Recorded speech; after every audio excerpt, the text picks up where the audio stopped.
पर एक प्रश्न दीपक पारस जैन जी शास्त्री दिगौड़ा से पूछ रहे हैं कि 25 फरवरी को मौन जुलूस जो कि निकालना सही है या आचार्य भगवंत के जयकारों के साथ जुलूस निकालना उचित है?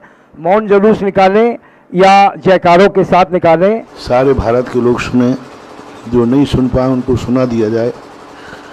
कल एक सामूहिक रूप में विश्व वंदनीय हम सबके हृदय सम्राट पूज्य आचार्य गुरुदेव विद्यासागर महाराज के पूरा भारत एक साथ कल विनयाञ्जलि सभा देना है। हम सब लोगों ने 25 तारीख निश्चित की है।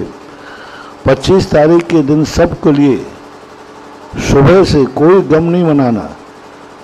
प्रत्येक व्यक्ति, भारत के प्रत्येक जैनी को अपने दरवाजे 5 दीपक जलाना है घी के। 5 बस, शोक नहीं, शोक की बात नहीं है, कोई काली पट्टी नहीं बांधना। अपने यहाँ साधु की समाधि और भगवान का निर्माण। अपन तो रोते इसलिए हैं कि अपने ऊपर जो उनका उपकार हुआ है, उनके उपकारों को अपन अब कैसे प्राप्त करेंगे। जो खेद आ रहा है अपन को, मुझे भी आया। किस लिए आया? इसलिए कि उनकी समाधि हो गई? नहीं नहीं नहीं, इसलिए आया कि हमारे ऊपर जो उपकार हो रहा था अब वो उपकार नहीं हो पाएगा। तो महापुरुषों के वियोग में शोक स्वार्थ से आता है, उनके जाने और नहीं जाने का तो खुशी। प्रत्येक व्यक्ति अपने घर पर सुबह उठ करके 5 दीपक कम से कम जलावे। 5 दीपक इसलिए क्योंकि वो पंचाधार के धारी थे। अधिक जलाओ तो 36 दीपक जला सकते हो, क्योंकि वो 36 मूल गुण धारी थे। ये कार्य करना है। अपने अपने मंदिरों में जहाँ भी हो आचार्य परमेष्ठी सत्य एक पूजा करना है आचार्य महाराज की। सभी लोग एक पूजा कल पूरे भारत के लोग जब मंदिर जाएं, पुरुष बच्चे सब महिलाएं, आचार्य परमेष्ठी की पूजा करना है। पूजन करने के बाद फिर आपको एक सामूहिक बैठक वहीं करना है। सामूहिक बैठक में सुबह भी विनयाञ्जलि अर्पित कर सकते हैं। उस समय भी 36 दीपकों से महाराज का चित्र आदि लगा करके सामूहिक अपना एक औपचारिकता कर सकते हैं।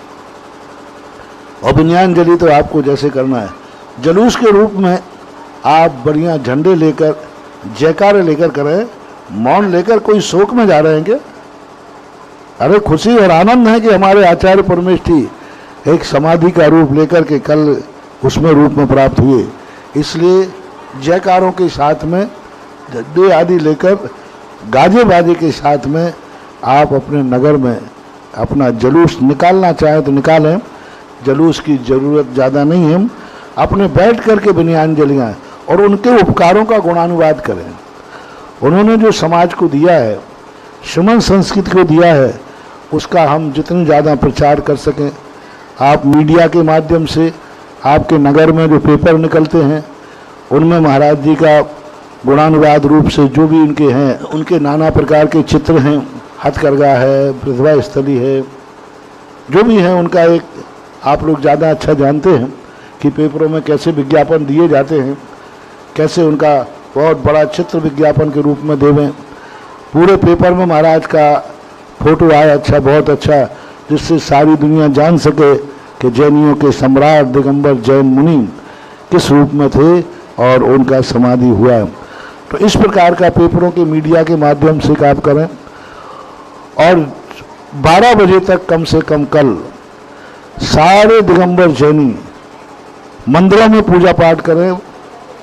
36 ही विधान मिल जाए आचार्य परमेष्ठी का, ठीक, नहीं तो पंच परमेष्ठी विधान कर लें।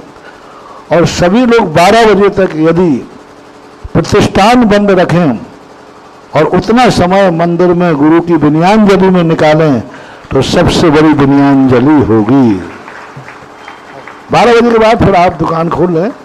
बंद में सुबह का टाइम आपका पूजा हो आचार्य श्री की, सामूहिक पूजा करो और फिर विनयाञ्जलि हो वहीं। फिर उसके बाद आप लोग जाकर के अपने प्रतिष्ठान आदि खोलें तो बहुत अच्छा है। कुछ कदाचित यदि आपको सुबह ऐसी स्थिति न बन पाए तो दोपहर में 2 बजे के बाद जो भी आपका समय निश्चित हो उस समय भी आप अपने चौराहों पर, सड़कों पर, सार्वजनिक स्थलों पर, वहाँ पर विनयाञ्जलि सभा रख सकते हैं जहाँ आपको सुविधा मिल जाए। तीसरे नंबर पर यदि दिन में किसी कारण से कोई स्थान का अभाव हो तो रात्रिकालीन में चौराहों के ऊपर किसी प्रशासनिक अधिकारियों को बुला करके, कोई प्रशासनिक अधिकारियों को बुला करके, विधायक, सांसद, नेता, कलेक्टर, कमिश्नर, उनको उसकी मुख्य अतिथि में आप एक सभा रात में भी रख सकते हैं। ये विनयाञ्जलि कल 25 तारीख का पूरे दिन भर का हमने बता दिया। अब आपकी जैसी सुविधा पड़े वैसी करें और बहुत अच्छी तरह बनाएं। और कल दीपक जब जलाओ, हर व्यक्ति अपने घर के सामने आचार परमेष्ठी को ध्यान करते हुए कोई रंगोली डाले, अति उत्तम है।